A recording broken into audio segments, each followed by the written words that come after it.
Good evening, good morning, good afternoon, wherever you are when you see this video. Thank you for joining me, Dorothea, on Through an Orthodox Christian Lens. It is October 3rd, 2025. This story caught my attention and I wanted to share it with you all. Came out of the gray zone originally, and it's actually done by the Do Not Panic. It's another news site. AI drones used in Gaza now surveilling American cities. Immediately after October 7, a little-known company shipped over 100 reconnaissance drones to Israel for use in its siege of Gaza. Having been battle-tested on Palestinian civilians, the UAVs are now being used to surveil protesters across the U.S. AI-powered quadcopter drones used by the IDF to commit genocide in Gaza are flying over American cities, surveilling protesters, and automatically uploading millions of images to an evidence database. The drones are made by a company called Skydio, which in the last few years has gone from relative obscurity to quietly become, that doesn't make sense. Okay, for the last few years has gone from relative obscurity to quietly becoming, I think it's supposed to be, a multi-billion-dollar company and the largest drone manufacturer in the U.S. Wow. The extent of Skydio drone usage across the U.S. and the extent to which their usage has grown in just a few years is extraordinary. The company has contracts with more than 800 law enforcement and security agencies across the country, up to 320 in March last year, and their drones are being launched hundreds of times a day to monitor people in towns and cities across the country. Can't speak today. Skydio has extensive links with Israel. In the first weeks of the genocide, the California-based company sent more than 100 drones to the IDF with promises of more to come. How many more were delivered since the admission is unknown. Skydio has an office in Israel and partners with Defense Sync, a local military drone contractor operating as the middleman between drone manufacturers and the IDF's. Yeah, great. Skydio has also raised hundreds of millions of dollars from Israeli-American venture capitalists and from venture capital funds, with extensive investments in Israel, including from Mark Andreessen's firm Andreessen Horowitz, or A16Z. And now these drones, tested in genocide and refined on Palestinians, are swarming American cities. According to my research, almost every large American city has signed a contract with Skydio in the last 18 months, including Boston, Chicago, Philadelphia, San Diego, Cleveland, and Jacksonville. Skydio drones were recently used by city police departments to gather information at the No Kings protests, and were also used by Yale to spy on the anti-genocide protest camps set up by students at the university last year. In Miami, Skydio drones are being used to spy on spring breakers. And in Atlanta, the company has partnered with the Atlanta Police Foundation to install a permanent drone station within the massive new Atlanta Public Safety Training Center. Detroit recently spent nearly $300,000 on 14 Skydio drones, according to a city procurement report. Last month, ICE bought an X10D Skydio drone, which automatically tracks and pursues a target. That's really scary. U.S. Customs and Border Protection has bought 33 of the same drones since July. The AI system behind Skydio drones is powered by NVIDIA chips and enables their operation without a human user. The drones have thermal imaging cameras and can operate in places where GPS doesn't work, so-called GPS-denied environments. They also reconstruct buildings and other infrastructure in 3D and can fly at more than 30 miles per hour. The New York police were early adopters of Skydio drones and are particularly enthusiastic users. A spokesman recently told a drone news website that the NYPD launched more than 20,000 drone flights in less than a year, which would mean drones are being launched around the city 55 times per day. Good grief. A city report last year said the NYPD at that time was operating 41 Skydio drones. A recent Federal Aviation Authority rule change, however, means that number will undoubtedly have increased and more generally underpins the massive expansion in the use of Skydio drones. Prior to March this year, FAA rules meant that drones could only be used by U.S. security forces if the operator kept the drone in sight. They also couldn't be used over crowded city streets. An FAA waiver issued that month opened the floodgates, allowing police and security agencies to operate drones beyond a visual line of sight and over large crowds of people. Skydio called the waiver groundbreaking. It was. The change has ushered in a Skydio drone buying spree by U.S. police and security forces, with many now employing what is called a drone as first responder program. Without the need to see the drone, and with drones free to cruise over city streets, the police are increasingly sending drones before humans to call out and for broader investigative purposes. Cincinnati, for example, says that by the end of this year, 90% of all callouts will be serviced first by a Skydio drone. This extensive level of coverage is enabled by Skydio's docking platform hardware. These launch pads are placed in locations around a city, enabling drones to be remote, charged, launched, and landed many miles away from police headquarters. After launch, all the information gathered by these flights is both saved to an internal SD card and automatically uploaded to special software configured for law enforcement. This software is made by Axon, a major financial backer of Skydio and the controversial maker of tasers and less lethal weapons used by police departments in the U.S. and across the West. The software Axon Evidence enables, in the words of an Axon press release, the automatic uploads of photos and video footage from drones into a digital evidence management system. Hold on, let me make this note.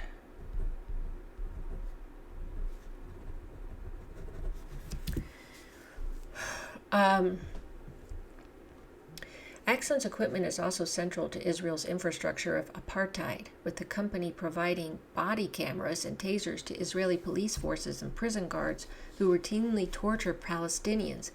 Axon, which participated in a $220 million Series E round of funding in Skydio, is just one of the many entities backing Skydio who serve a Zionist agenda.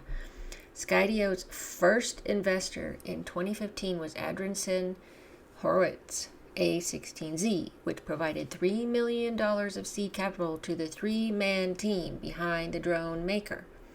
They have since invested tens of millions across numerous funding rounds. The founders of A16Z, Mark Andreessen and Ben Horowitz, are both notorious Zionists. The firm was the most active venture capital investor in Israel in 2024, and this summer, Andreessen and Horowitz visited Israel to meet with tech companies founded by ex-IDF and Unit 8200 war criminals. Other Skydio investors include Next 47, which has an office in Israel headed by Moshe Zyberstein, who worked in the IDF's Computer Spy Center, Mamram, and Hercules Capital, whose managing director, Ella Tamar Adnahan, is an Israeli-American described by, sorry, I've been saying that too much, Izzy Media as Izzy's go-to tech banker in the U.S. The saturation of U.S. police departments with drone technology so closely connected to Izzy, technology used to carry out war crimes, is a frightening, if not unsurprising, development. Skydio drones will be central to the rapidly advancing proto-fascism in the U.S. and the crackdown on Antifa and other so-called domestic terrorists by the Trump administration. In this context, the bigger surprise is that the rapid expansion of ISI-linked surveillance drone technology across America has so far gone largely under the radar. Skydio should also make it on to the agenda of Zoran Mamdani, recently criticized for saying when the boot of the NYPD is on your neck, it's been laced by the IDF. Skydio is just another example that shows he's right. If he has the courage of his convictions, he could do worse than use his powers as mayor to shut down the NYPD's Skydio deal. Skydio is also a large supplier to the Department of Defense, recently signing a contract to provide the U.S. Army with reconnaissance drones. As a significant supplier to both military and civilian security forces, it raises questions about what information is or will be shared between the U.S. military and domestic security agencies via the Skydio Axon digital evidence management system. Skydio shows, once again, how Gaza is the laboratory for weapons markers, the place where new surveillance and apartheid technologies are tested before being refined and used in the West. And next year, Skydio is rolling out new indoor drones. Oh gosh, this is not good. We can only speculate as to what extent these new drones were informed by the learnings accrued via genocide.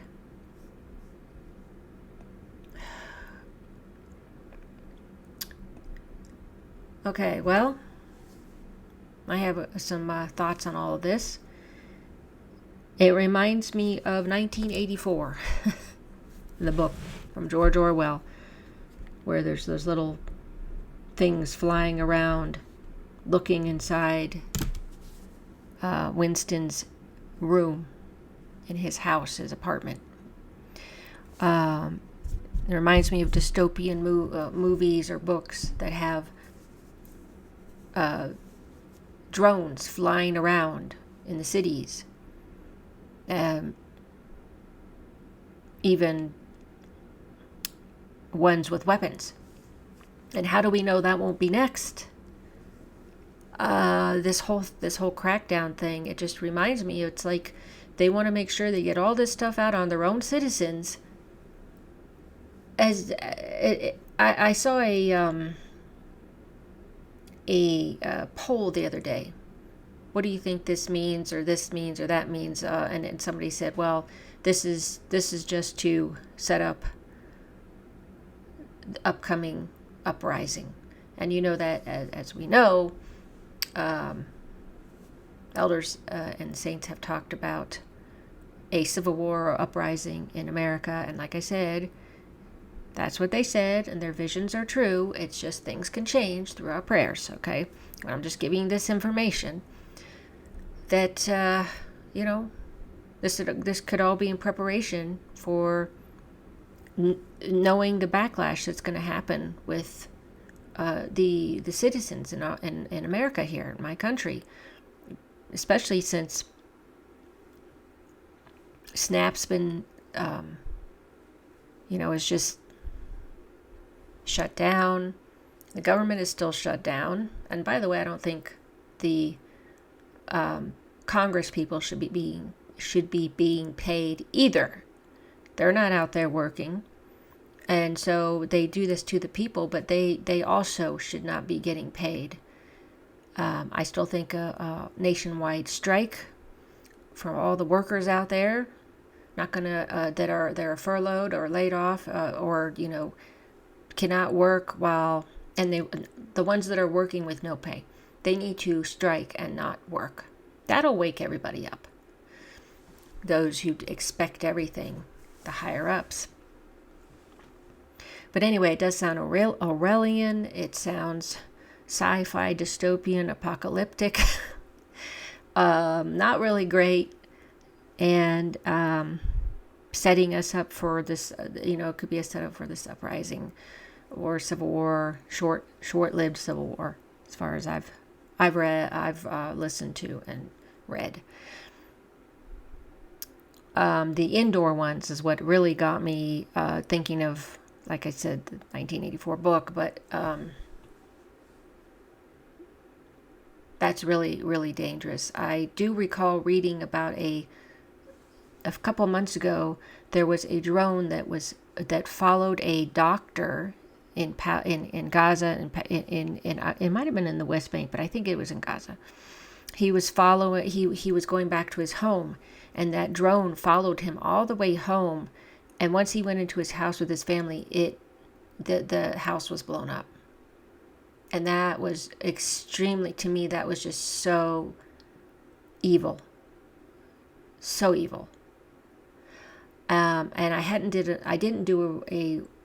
don't think I did a video on it, but I just remember it now. It's come back to me, and that was so creepy and so evil. And I feel like this is the same thing. It's creepy. If anybody has been around before the 2000s, has been alive in this world for more than 20 years, 30 years, this did not used to be our country. You had a lot more privacy. You had a lot more autonomy, rights.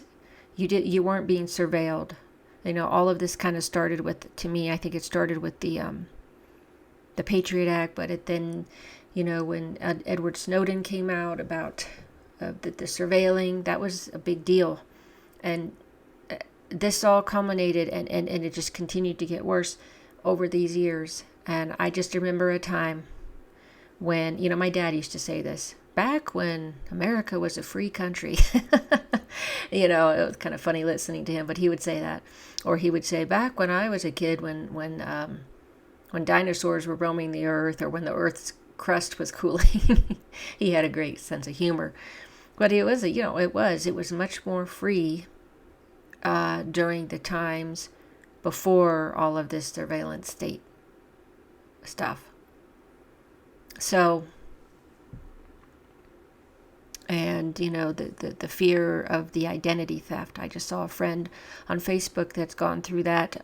She was using some program. I think it was some kind of telephone or security program. I think she said it was called Cricket.